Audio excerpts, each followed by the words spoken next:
Shana Tova.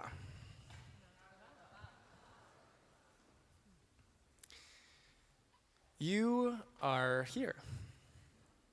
I often begin a sermon during these holidays reminding you of that. You could be, as we heard moments ago, in any number of places right now. At home, at work, in another synagogue, in a church, maybe, in a bar. You could be with a different constellation of family or friends in another city, but you are here, and I'm glad about that. We are all here not just to check a box, hopefully, or to please our parents, but also to locate ourselves in time, marking the transition into another year, measuring our growth against where we were at this time last year. And amidst it all, we may not be fully here in some sense. When Moses ascended the mountain to receive the Ten Commandments, Exodus explains that God said to him, "Come up to me on the mountain V'yehesham, and be there." Which begs the question, if Moses is already on the mountain, where else would he be? But the great Hasidic master, Menachem Mendel of Kutsk, taught that it is possible to put a great effort into arriving somewhere, maybe even climbing a mountain, and still not be present to that fact. And that we know to be true. As we enter these days when so many of us do not primarily live according to the Jewish calendar, and when Rosh Hashanah therefore feels like something other than a real New Year, it is certainly possible to climb this mountain of holidays and somehow miss the sacred renewal of this season. Especially this year, when the national Jewish conversation has been stuck on repeat. Speaking of newness requires an extra bit of emotional and mental gymnastics.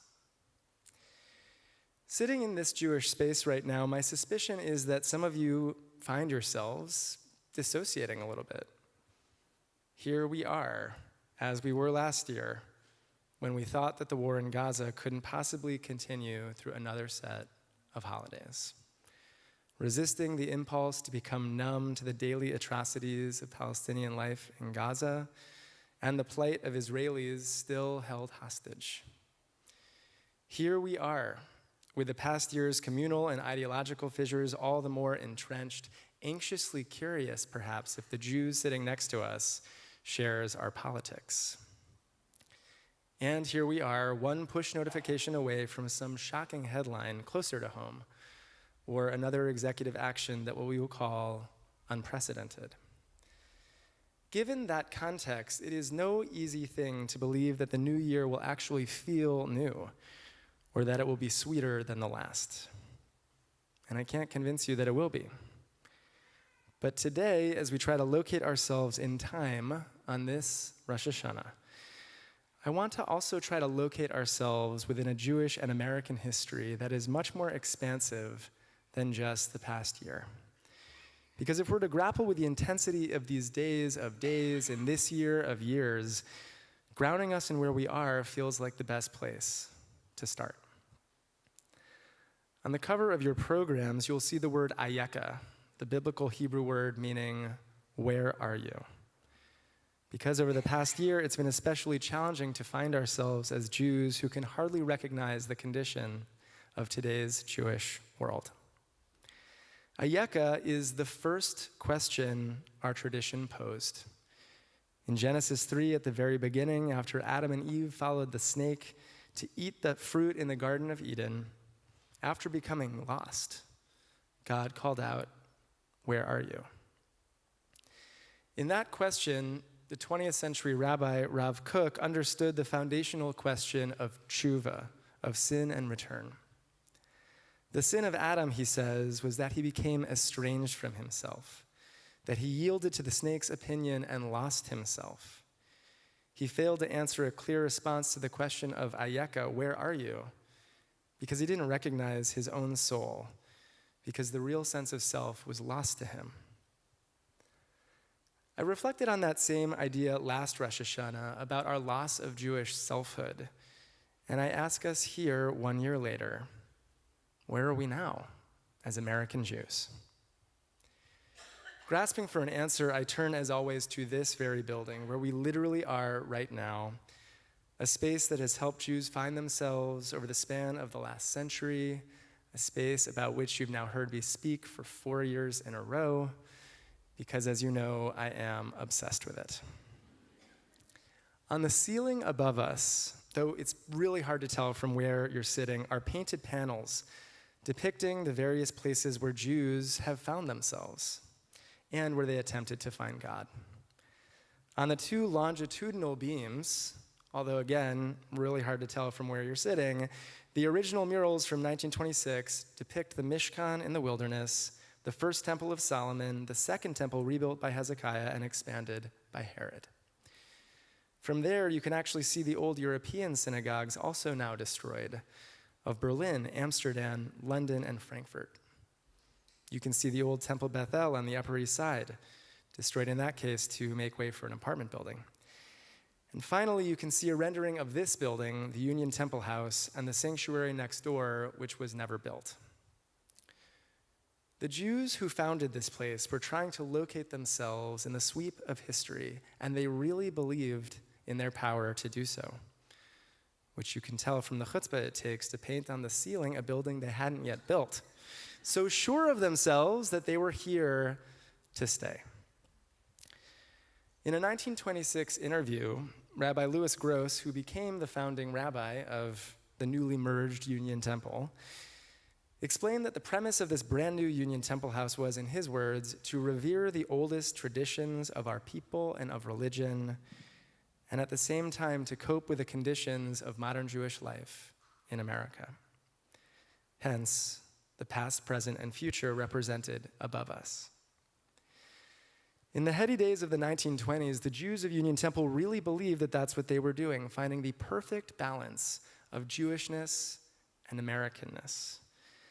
And they knew even then that it was a moonshot. As we enter 5786, consider for a moment that this building was built in 5686, a literal century ago. The 1920s may conjure images of flappers and speakeasies set to the sound of Rhapsody in Blue. But when we hear in that famous song the confidence of Gershwin's klezmer clarinet, we could just as easily forget that America was an uncertain place for our people in the first third of the 20th century, when the Jew was still very much the other, and the question animating conversation among Jewish elites was if they could ever really be both Jewish and American, wondering how they could be both as fully as possible. Consider as well that in 1920, Henry Ford began publishing anti-Semitic screeds to a circulation of nearly 1 million subscribers. That same year, Warren Harding won the presidential election with the campaign slogan, "America First." And only a few years before, in 1915, a Jew named Leo Frank garnered national attention when he was lynched by a mob in Georgia. Lest we think that that history was far away from where we are right now, I'll add that Leo Frank grew up in a brownstone 3 blocks from here on Underhill Avenue between Sterling Place and Park Place, and that his funeral was held in the sanctuary of Congregation Beth Elohim, where his parents were members. That was the world in which the Brooklyn Jews of the 1920s lived. And against that backdrop, they built this building, insisting that what they needed and what they deserved was a place where they could, in community, find their place in this Goldena Medina of America. Turns out that they were not alone. Across North America, that was the time and the context in which so many Jewish American institutions emerged. The first 3 decades of the 20th century saw the birth of the Jewish Theological Seminary, UJA, the American Jewish Congress, Hadassah, the Joint Distribution Committee, the ADL, and the American Jewish Committee, among so many others, proving the old adage that when a Jew feels threatened, he forms a committee. All of those institutions still exist, of course, and the thriving of our people over the last century is largely thanks to them. As American Jews became expert at being here and being ourselves, and as the decades passed beyond the ravages of both European and American anti-Semitism, Those institutions fulfilled their founding missions to their everlasting credit. But it is an urgent and value-neutral observation that not one of those institutions was purpose-built for this moment. And a time such as this will require that we tap back into that historic Jewish instinct to found new institutions if we are to face the myriad challenges before us now. It may go without saying that this time feels distinct for all of us. September 2025, in the throes of Project 2025, amidst an assault on democratic norms and institutions and a growing scourge of political violence. We now find ourselves almost 2 years since the atrocities of October 7th, 2023, after which we confronted catastrophe after catastrophe for Palestinians and Israelis, and during which time those who care deeply about both peoples have been unable to de-escalate the violence or even begin to start talking about reconciliation. We could list all the reasons why this time is excruciating, but you know them already. And though the verdict is still out on all that this era will have wrought, many Jewish leaders have come to think of this time as indicative of an existential crash, akin to the destruction of the temple in Jerusalem, when our perceived Jewish consensus about our politics, about our role in the world, our relationships, and even what it means to be Jewish has come undone. And if some temple of Jewish American modernity is indeed crashing before our eyes, the natural question must be, what are we going to build next? If we're going to survive and thrive in the future, what is the project that is going to galvanize us? What is the place or institution that could hold us, all of us, or at least enough of us? As we consider those questions, I want to draw our attention to one peculiar feature of the Jewish relationship to placemaking in early exile. In the centuries after the Second Temple was destroyed, after which our people literally had no place in the world, some Jews began to refer to God as Hamakom, which many of you know means the place. An early Midrash explains it this way. Rav Huna said in the name of Rabbi Ami, why do they change the name of the Holy One of Blessing to Hamakom? It is because God is the place of the world, and the world is not God's place. In other words, say the commentaries, when the world feels empty, when we barely recognize ourselves amidst a cascade of loss, we instead insist that there is still a place in our imaginations or our souls which grounds us. You can see this meaning in the traditional script for when we lose a loved one. Hamakom yenachem etchem betoch sharav le'tzion v'Yerushalayim. May God console you among the mourners of Zion and Jerusalem. That phrase alludes to an earlier midrash in Eicha Rabbah, where God is referred to as Hamakom, consoling the people after the Romans destroyed Jerusalem. We hear it also in the text of Achenu, the medieval prayer for Jews in captivity, which many of us have come to say regularly on behalf of those held hostage. Hamakom Yerachem Aleinu. May God have mercy on us as we consider a living person who is somewhere else against their will.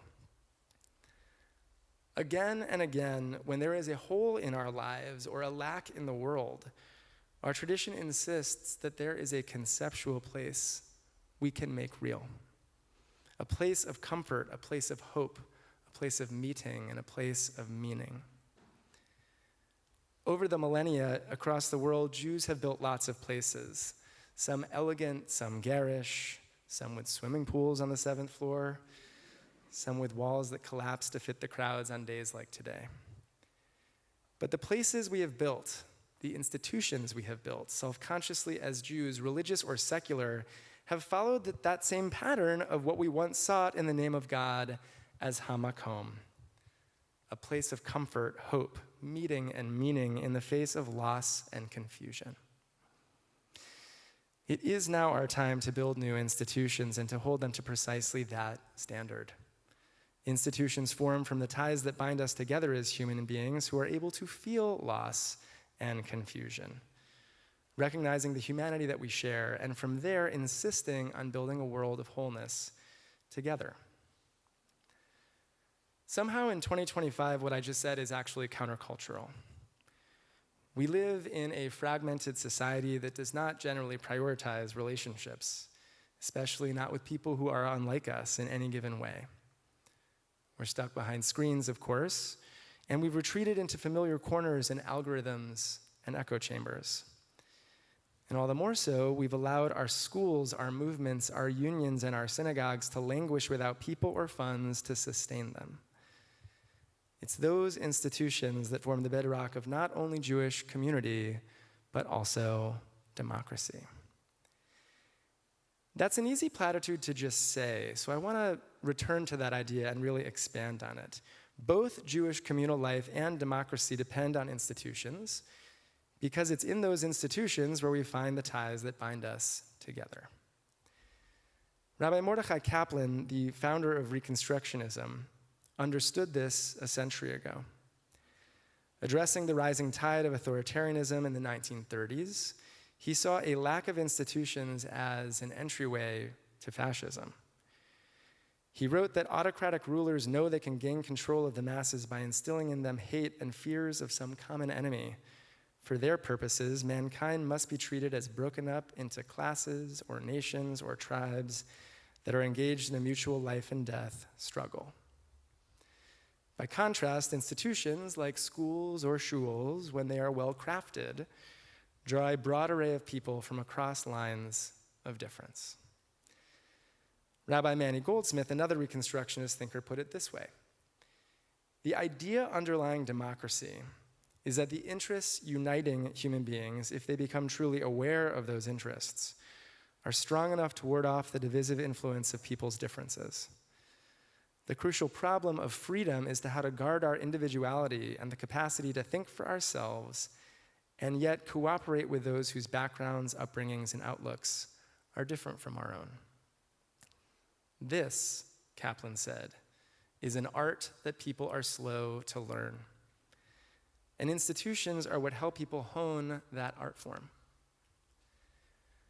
Over the past 4 years, as you have heard, as I've come to work on building out a new kind of community center here in this space, the Center for New Jewish Culture, thinking about the values underpinning any successful institution, I've come to understand what Kaplan meant. At the end of the day, it really is about relationships and a sense of responsibility for each other upon which both Judaism and democracy rely.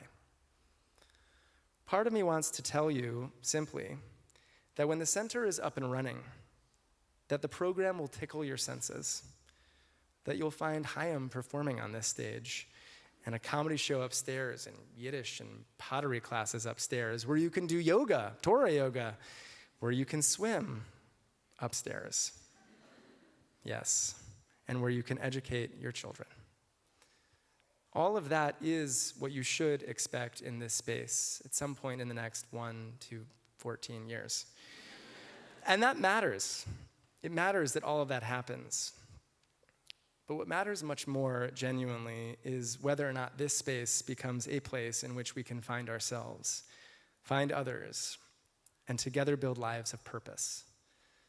That is always the shared goal of Jewish communal life and democracy, and you, literally you, have a vital role to play in achieving that. If you aren't interested in getting more involved here in this building, or if you've come in from out of town, I will begrudgingly accept that.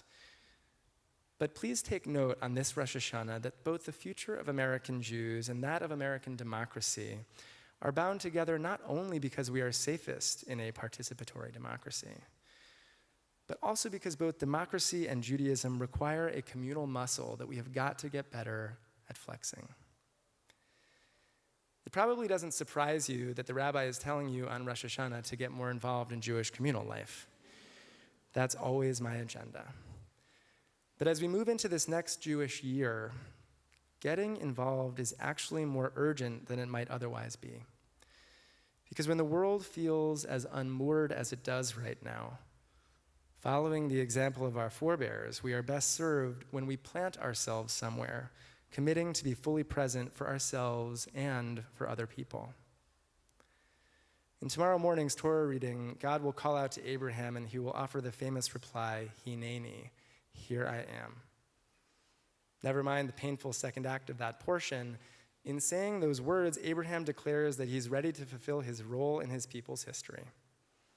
We might not envy what that role almost led him to do, but we can aspire nonetheless to his sense of sacred purpose, to be present and to do something important with his life.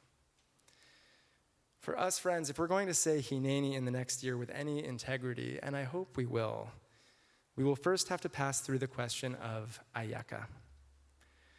During these 10 days of awe, may we search our souls for answers to that question of where are you?